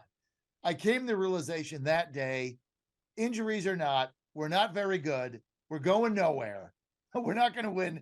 Maybe we win a division and maybe we even, sneak a playoff game at home and, Burrow throws 3 interceptions or something. But the team's not very good. So I just came to the conclusion we suck. When we're not going to the Super Bowl, those dreams were dashed. And now we might not even get in the playoffs. And now our quarterback is hurt. So it's gone from bad to worse. Nate? This is a head versus heart game for me. It really is, because my head tells me that John's probably right. Godzilla's probably right here. My head says the Titans are just a better team, probably. The Texans, yeah, they had a couple sort of close games with good teams, but they're still finding ways to lose. But I really need the Titans to lose to ensure that my Jacksonville futures, where I have them winning the AFC South and I have them making the playoffs and I have them winning the Super Bowl and all those advance. So I really need the Texans to pull one out here. I don't think they probably will, just because Malik Willis has already played the Texans once this year. They didn't really have to pass it. Derrick Henry just ran for a bazillion yards. He just did whatever he wanted because the Texans don't have a very good run defense. So I think that the Titans are probably the right play, but I'm going to go Texans here just because they're kind of frisky and Malik Willis is a huge unknown, and I really need these Titans to lose to ensure my AFC South futures with the Jacksonville Jaguars. I am just all in on the Jags, and what that means is I need to be all out on the Titans. Go Texans. Well, you guys are losers, and losers lose. So that's all. You guys, all you guys do is pick losers anyway. So I'm happy you picked against me. That means I'm gonna probably win. You guys pick against the Titans every single week. Like tell me something I don't know. Like I'm shocked that whatever. Well, they're a bad team. They're a bad team. That's why we pick against them, because they're not good, and we knew it well before you did. Well, yeah, we did. We called this way earlier than you did. You've been telling us the Titans are good, and we've been telling you they're not good, and now they're about to lose the division to the Jaguars, which we told you was going to happen, and you're just all mad about it. So you can be mad, but we told you about this. We tried to warn you. Well, talk is cheap. Play the game, right? At the end of the season, I'm going to blow both of you guys out like I always do, and you'll be crying, wah, like you always do. That's fine though, right? I like to give you a little lead, give you a little fun, right? And I mean, I'm the adult in the room. I got to deal with 2 millennials here, and they're I don't even know what a prop bet is. Whatever, dude. I'm going on a roll. It started last weekend. I can feel it. Monday night, won that game. Sunday night, I'm going to win tonight. I'm on a roll. Okay, let's get to Saints at Browns. Browns minus 2.5. They had a big win last week. What do you guys think? Jack? Just to circle back on the Titans very quickly. They haven't they haven't covered a spread since November 17th. So let's chill on hammering the Titans here. Like it's that was like pre-Thanksgiving when they finally covered a spread. They're due. Losers. Yeah, they're due. That's right. That's how gambling works. They're due. See how that works at the blackjack table. I've sat at the blackjack table multiple times and said I'm due absolutely nothing, and just basically like, oh, I guess I'll go to the buffet if someone can spot me $35 so I can get some broccoli because I wasn't due. Nobody's due in gambling. The only thing you're due is to lose. That's how gambling usually works, if you think that things just happen because they're supposed to. So, all right, let's talk a little Saints here. This is a game. Is that the game we're talking about? I got a little sidetracked there. Saints Browns.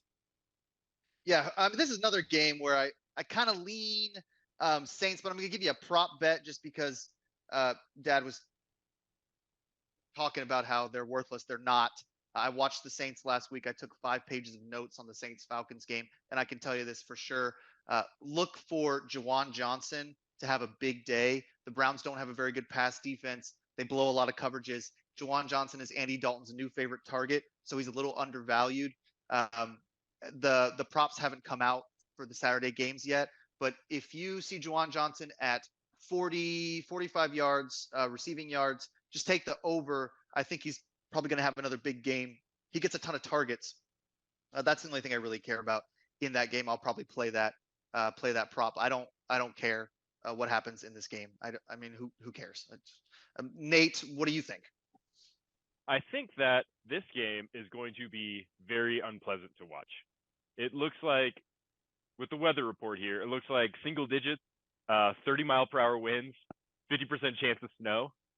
So that's going to be a fun game for two offenses that are not very good. Anyways, they're not good in the best of times.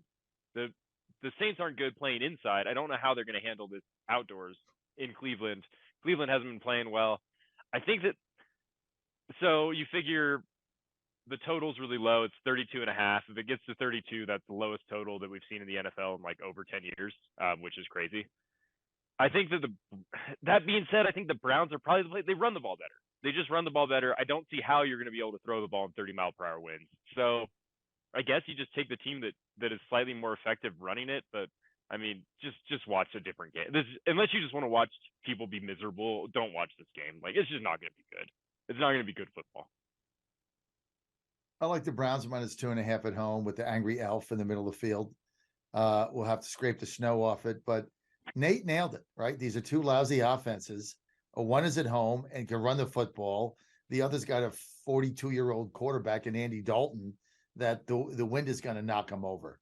And they beat the Falcons last week with, Ritter coming from Cincinnati first game, and they had to struggle to do that. Saints are on a very good team. The Browns, they've showed life on and off again. I'm not a Deshaun Watson fan by any means. I don't like even the fact they signed the guy. He's got all kinds of issues still out there. The whole thing is distasteful to me. But look, it is what it is. And so I'm going to take the Browns -2.5. And when you get a game like this, you just bet the home team. If it's under a field goal, you bet the home team. The Browns run the ball better. And so if you're windy and rainy and snowy and it's 2 degrees out, you bet the team that can run football at home, and that's the Browns. All right, Jack, you've been all over the Falcons until recently. They got a new quarterback. Mariota's gone, as I predicted he would be before the end of the season. He gets hurt, just like he always does. Falcons go on the road to the Ravens, biggest underperforming team. In fact, I bet the Ravens last week on Saturday, and I told Peter what's our analyst name, Jack? Peter Kreibel. Yeah, Peter Kreibel. I texted him and I said, I'm 64 years old, and if every bet that I've ever made in NFL history ever, betting the Ravens last week was the worst bet I ever made. That team is, I just don't see it, man. Lamar Jackson or not, I don't like this game. I don't like the Falcons. I can't bet the Ravens. You can't lay points on this team. They don't score. I don't know what's going on with Lamar Jackson, but I really hate this game, and this is my one pass of the week. Ravens are 6.5. I'm not laying 6.5 on this team ever against anybody because they don't score. Jack, take it away. Well, there is a strong argument to avoid this game because of the uncertainty at quarterback for both teams. We thought Lamar might play. That's what John Harbaugh told us early in the week, but he hasn't practiced. So most likely he won't play. If he does play, it's just going to be coming off cold. We know how Nate feels about practice. You gotta have some reps if you're going to play well on Saturday. It doesn't matter if it's Lamar Jackson or not. You got to have those reps. Nate's all over practice. So Tyler Huntley I was so high on Tyler Huntley. I thought he was like the most amazing backup we'd ever seen. You can check the tape on that. And then he scored 3 points against a putrid Browns team. So I'm off Tyler Huntley. I was all over the Falcons. earlier in the year, my team there, they cover. I mean, they can cover games. They covered last week, but the question mark with Desmond Ridder is huge. And if the Ravens start to break loose and score some points, you can't just run the ball. Arthur Smith's going to try. It's what he does. And they run the ball very effectively. They have two incredible tailbacks in Tyler Algier and Cordarrelle Patterson. They run at different speeds. They run different plays depending on the back. They can both get yards. Tyler Algiers had an amazing game last week. New total, rushed for like 140 yards. They almost won that game. So there's a possibility that the Titans or the Falcons, cover at 6.5. But this line's going to go crazy. So if you love the Falcons, take them now because it could dip even lower. It was like 7 earlier today. I would avoid the game. If I had to pick a side, I'd take the Falcons. It's just it's too many points to lay against a team that runs the ball and keeps things close and covers. But I don't know. I mean, I might avoid it. I think there are better games to play here. 2 question marks at quarterback. Desmond Ridder's, he didn't look good, but maybe he will be good later. I don't know. It's just hard. It's hard to tell right now, but he didn't look good. Look at Drake London. He's going to target Drake London every single pass. I mean, that's what he did last week. It's the only option Ridder's looking at right now. So might be some interesting props for Ridder there, but otherwise I might avoid this game. Nate? I think that you're right about the Falcons. I don't see how you can lay 6.5, 7, wherever you're sort of betting at with the Ravens right now. They're not good. Tyler Huntley looked horrible. I went back and forth with Jack all week about how he's not good. And he looked not good last week. That just is who he is. He's a career backup and he's not good. Desmond Ridder, hard to say. He is good. Tyler Huntley's good? He's not. Yeah, he is good.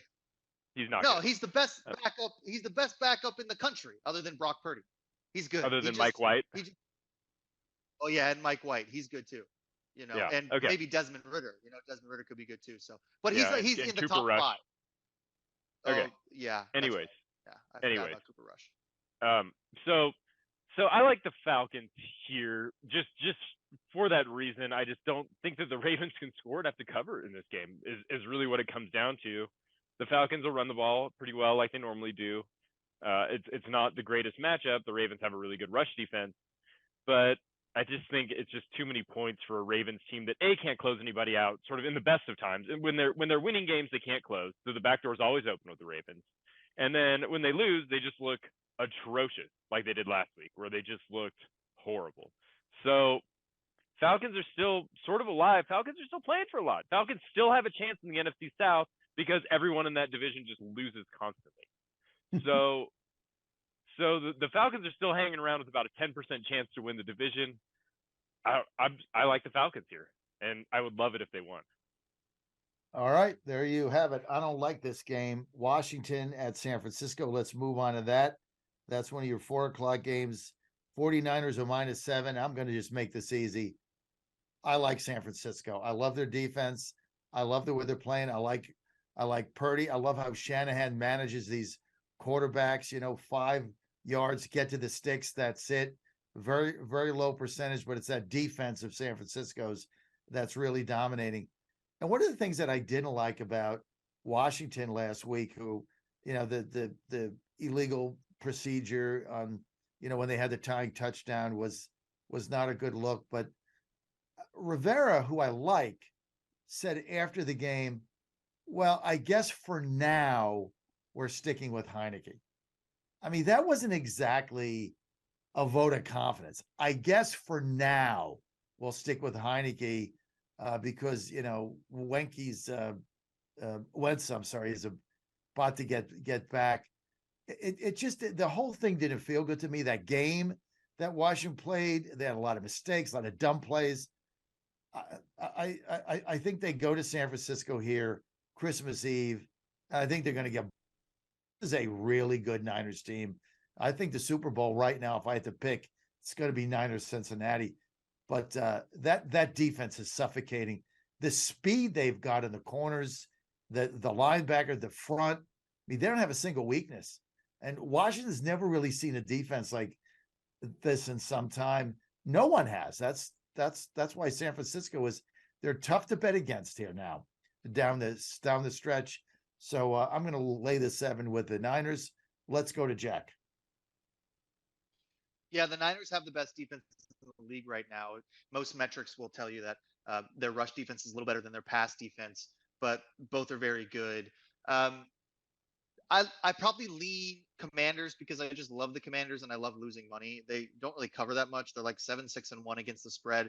The Niners are 9-5 against the spread, 10-4 straight up. So I mean, the Niners cover games, and Brock Purdy has not lost to cover. He's covered both games he's been in, and so I guess the thing with this game is like, okay, so a couple weeks ago you got a lot of value with the Niners because everybody thought Brock Purdy stunk, and maybe he still does. Who knows? So the lines were short, and you could just lay a couple and you'd win. But then now we think Brock Purdy's maybe good, and the Niners can win. So now the spread is 7. That's too many. You got to take the Commanders here. But I take the Commanders every week, and I don't win games. The reason I do that is because I bet them on the money line against the Eagles, and I won like a bunch of money. So now I just think the Commanders are like the greatest team in the history because they won one bet that I can't get over. So I don't even know if Ron Rivera is like a good coach. So this is probably, I don't know. It's probably stupid, but I'm going with the Commanders. This is one of my teams there. Tyler Heineke's got like a sick sleeve, bunch of tattoos. Pretty cool guy there. Brock Purdy has 0 tattoos. So in the tattoo game, Tyler Heineke's got the edge there, 1-0 Heineke tattoo wise. So I'll just go with my man Heineke here, get the 7 points, and maybe we cover. Nate? I like the Niners here. They're just so good. I watch a lot of Niners games. They're the sort of local team where I live in Reno, so I get to watch every one of those. If I'm not around a TV with NFL Sunday Ticket, it's just the 49ers. So I watch like every game. And I've been so skeptical of them. I just sort of hate the 49ers just in general. I find them to be an obnoxious team. But all they do is win. Trey Lance, gone, doesn't matter. Jimmy Garoppolo, gone, doesn't matter. Brock Purdy now, it doesn't seem like quarterback matters for Mike Shanahan offense, particularly with all the weapons that they have sort of on offense. Brandon Ayuk's been amazing. Christian McCaffrey was a great trade. He's really good in that offense. It looks like Debo's still out, which sort of limits them a little bit, but it didn't bother him last week at all. So I think that it just has to be the 49ers here. The 49ers just when they win, they tend to just roll teams. They don't give up leads. They don't get backdoored. They tend to just sort of get up and stay up. I think the 49ers probably win and cover here. Again, this is definitely a tough game for them because Washington's defense is good, but the 49ers just look so much better. All right, Niners are the play. All right, let's get to Nate's team. Eagles going to Dallas. Eagles got everything wrapped up. Players starting to rest. They're not going to risk injury. They go to Dallas. Dallas is a 5-point favorite. Now you're probably looking at that game and saying, wow, I'm going to take the Eagles +5. The problem is half the team's not going to play. That's why Dallas is -5. But here's my dream scenario. Okay. And I like Dallas here because half the Eagles are out. I like Dallas in this game at home. I like Dallas to win this game. My dream scenario, Nate, is very simple. They win a big game at home. It's a very emotional game. It's going to be on, when is it? It's, Christmas Eve night, right? Right? Saturday at 4:30 Eastern. I got to put my glasses on. Saturday. My dream scenario, Dallas, big win, Christmas Eve, short week, go to Nashville, just bet the Eagles. Letdown.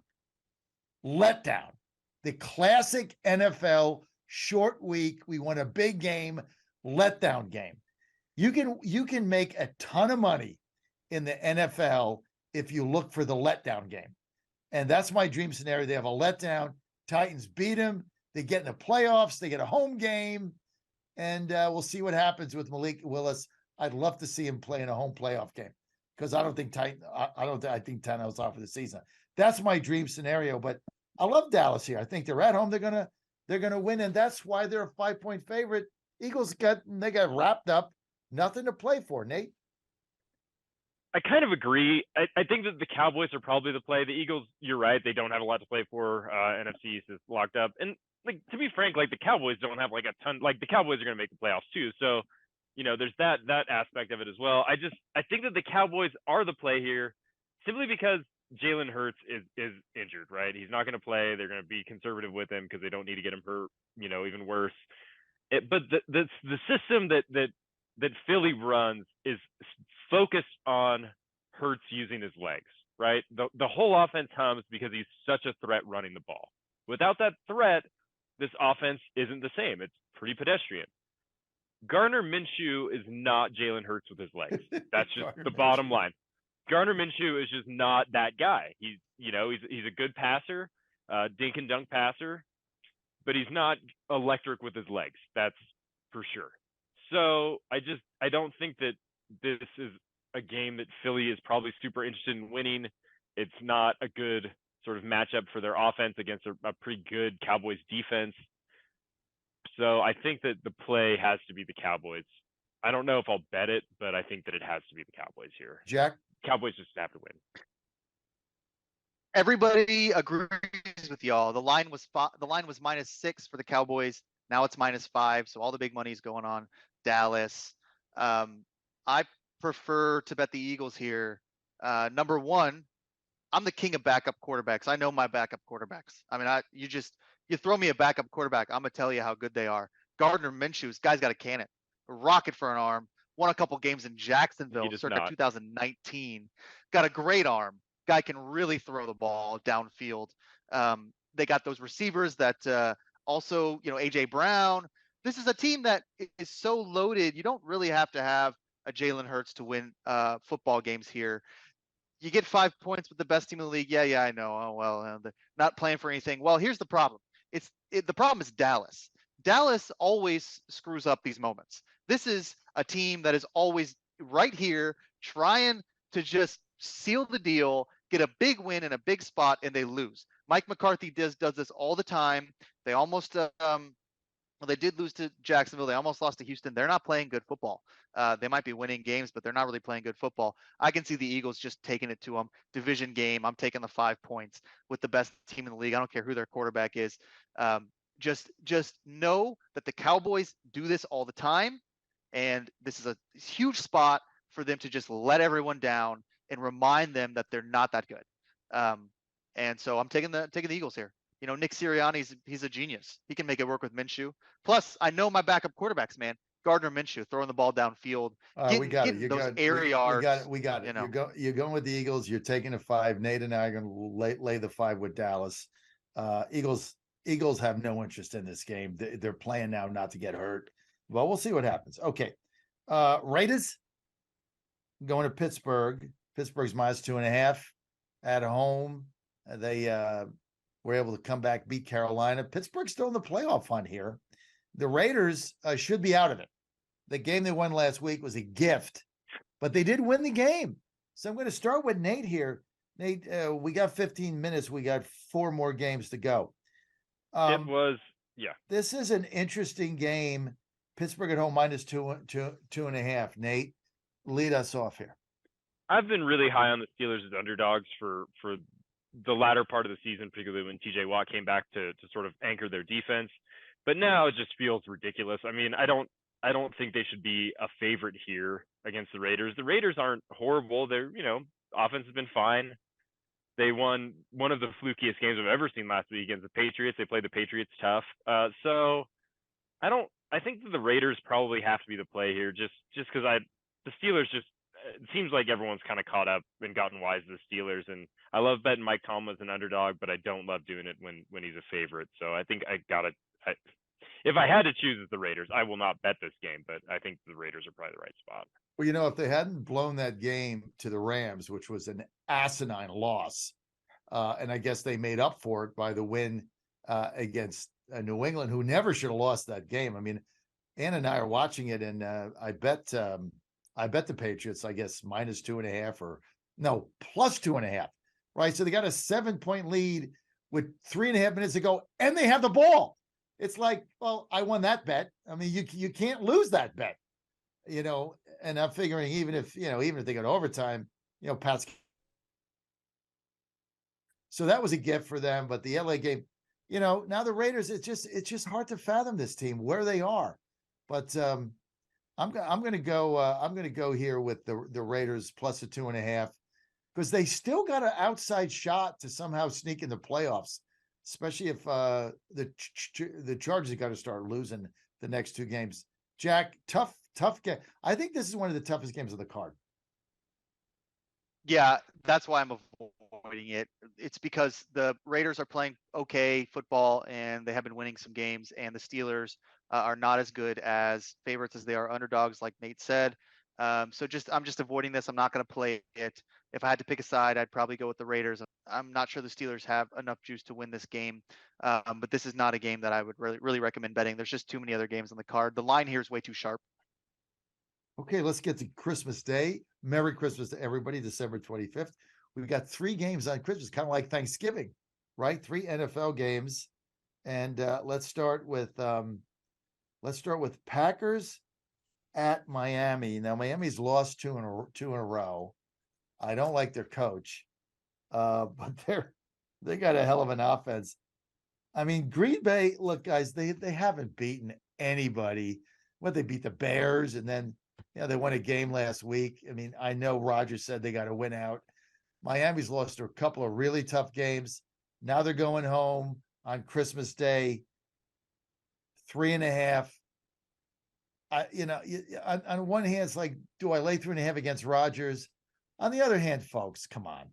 Miami is an infinitely better team right now than Green Bay is going on the road. There's no snow to help them out. There's no freezing cold to help them out. There's nothing to help them out. The speed of the Miami's receivers, way too much. I love the Dolphins here, ending their losing streak minus the 3.5. Shaq?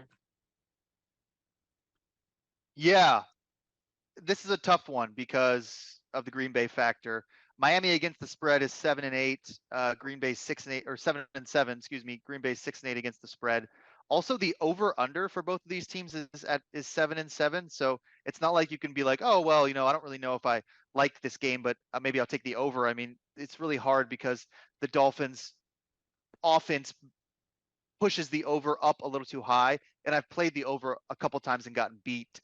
So I guess I just go with the better team here. You got to figure the Dolphins figure it out at some point. The Packers just aren't that good. So you're not laying that many points. I guess I go with the Dolphins here. I wish I could find a better angle, but I really don't have much. Nate? This is probably my biggest bet of the weekend. I love the Packers here. Why?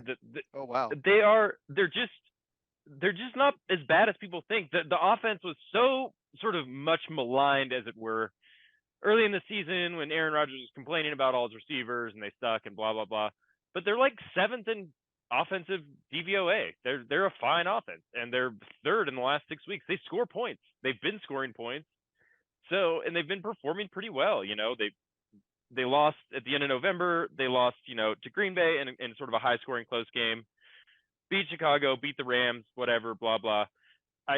They're just a team that's just playing better. They're doing what Aaron Rodgers does, which is just find themselves in the middle of the season. They know they need a win out. They know they need to get some help, but they seem, set on doing that. And I think they do win. Miami just doesn't look good to me. They just have looked really bad the last 3 weeks. And I don't think that this is a spot for them to get right. The things that Miami does well is pass the ball. Green Bay's got a pretty good pass defense. The sort of Achilles heel for Green Bay is their rush defense. Miami doesn't run the ball particularly well. So I like Green Bay here to come away with another win. I don't even need the points. You like the Packers straight up. Jack and I love Miami. I don't see they won 2 games. They beat the Rams on Monday night, who's pathetic. Their season's over.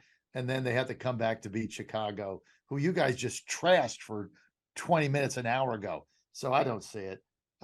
Nate, I'm going with the Dolphins. Okay, let's get to the worst game in history. Denver on Christmas Day. Like, who planned this game? Like, Denver at Rams on Christmas Day. At what time? I got to put my glasses on. What time is this game? 4:30. Like, you eat Christmas dinner. Hey, let's turn the game on, right? What is Denver and the Rams? I don't even know what the spread is. Who cares? What is it? -3. I'm betting Denver just because. Why not? What did they win last? The Cardinals last week. Of course, they don't score. So if you're laying 3, You got to hope they win what? 9-3. That's your score. I like Denver -3 because I got to watch the game on Christmas after dinner. Go ahead, Jack. I'm really mad at the Rams right now because I thought I had an incredible prop last week with Cam Akers rushing below 52 yards because he stinks and the Rams can't run the ball. And then he went off for 62 yards. So I lost that, which was really infuriating. So I'm not messing with Cam Akers anymore. He can have his rush yards. I'll just take the under. When in doubt, when the Broncos are playing, just take the under. They can't score. The Rams can't score. Nobody can score points in this game. It's just going to be field goal city. 36.5. This under is going to move to 34 before Sunday. Take the under here at 36.5. Be glad you did. Don't bet the spread on this game. Nate? I think the under's got to be the play. I mean, these offenses are just terrible, right? Russell Wilson's going to be out there. It looks like he's been bad all season. I don't know why he's going to be good now. On the other side of the ball, Baker Mayfield's, we know what he is for the Rams. A lot of these offenses have players on them that probably wouldn't be starters on most NFL teams right now. They're banged up and they're bad. So I think the under is probably the play. Denver, the Broncos and the Rams both have better defenses than offenses, and these offenses are bad. So take the under. Then let's go to the Christmas night game, another stink ball. We got Tampa Bay going to Arizona. I mean, you looked at Tampa Bay game last week, and I bet the Bengals. I laid 3.5. We're down. They were down 17-0, right? So if you bet Tampa Bay, you got basically a 3-touchdown lead, right? You got 20.5-0 at home. How do you lose this game, right? And they get blown out. What's the final score? 34-23? I mean, the cover wasn't even close. They scored 34 unanswered points, bunch of turnovers. This Tampa Bay team is sick, but you can't bet the Cardinals because they're worse. The Tampa Bay 7.5. They don't deserve to be 7.5 over anybody. I have no interest in this game whatsoever. Was this Christmas Day? I'm off Monday.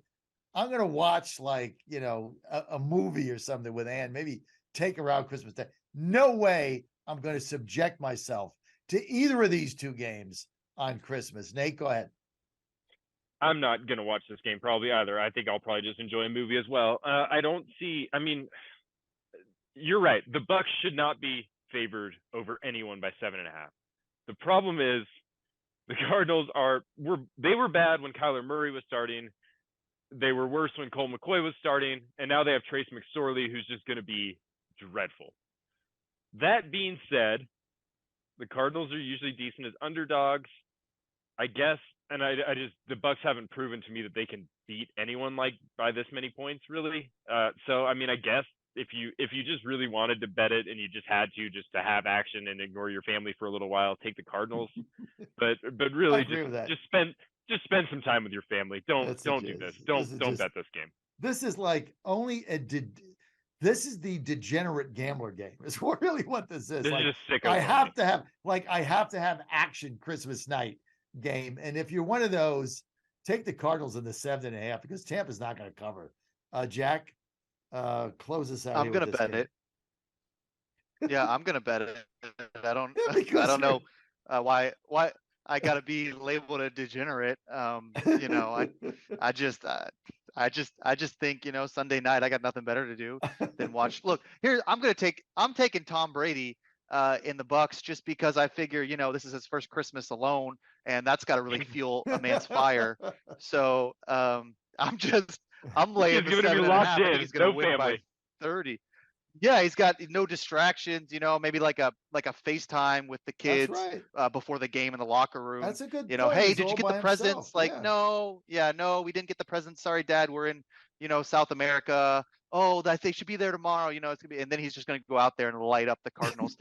Cliff Kingsbury, a single man. He's got no family either, so maybe he's preparing for something good. But Tom Brady versus Trace McSorley, you take Brady -7.5. I mean, I don't care what anyone else says. So yeah, I'm gonna have a little action. Me and Brady, we got no family. You know what? So. You might be talking me into Tampa Bay, Brady versus McSorley. I mean, I might change my. You know what?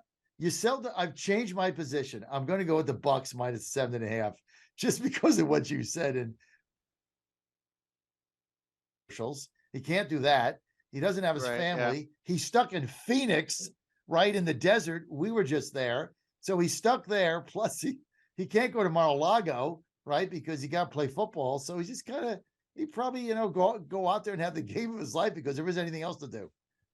I'm gonna, you change here. I'm gonna go with the Bucks minus 7.5.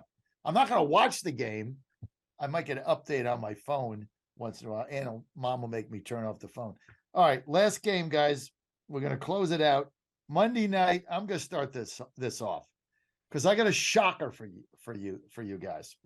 Chargers going to Indianapolis. Indianapolis, a 4.5 point underdog. Chargers 4.5. Just beat the Titans, right? They think they're going to make the playoffs.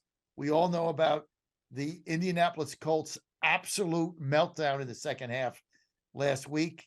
I think what I saw was out of 1,570 NFL games, only 2 teams have come back from that kind of a deficit in the second half. One was Buffalo over my Oilers in a playoff game, which I'll never forget. And this game. I love the Colts here, and I'll tell you why. They are going to win this game. They are going to beat the Chargers. You have that kind of a meltdown. They embarrassed themselves for the rest of NFL history. I think they come out at home. They're going to have a great game. Chargers are not that good. Their defense stinks. I mean, they shouldn't have beaten Tennessee last week. They're really not that good of a team. I love the Colts here with 4.5 coming back from an absolute historic embarrassment. I'm going with the Colts plus 4.5. We got 2 minutes. We got a minute and a half. Jack? So this is a game. I knew you were going to take the Colts because you're really good at being like, which team am I more mad at? Well, the Chargers beat the Titans 2 weeks ago, and the Colts haven't played the Titans in a while. So I'll take the Colts because I'm mad at the Chargers because they beat the Titans 2 weeks ago. So I could have told you were going to do that. I'm just going to take the Chargers. What have you done for me lately, Indianapolis, other than blow a lead? And they still covered, though. Actually, they still covered that game. Yeah. So, but I'm just going to go with the Chargers. They got to keep winning.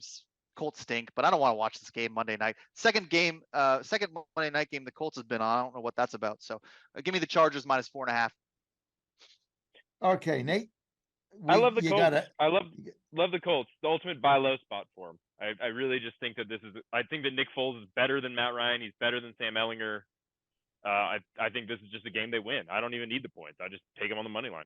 I agree with you 100%. There's so much emotion goes into the NFL week in and week out, and the Colts were really humiliated and embarrassed. I think they come up with a big game. I'm with Nate. I'm taking the 4.5. Look, that's going to end it. Go to GodzillaWins.com. We got new content every day. We got a 5,000 giveaway. Just got to sign up for your email. Have a great holiday. Have a wonderful Merry Christmas. Have a happy New Year. But we will see you 1 week from today at 3 o'clock live in Nashville.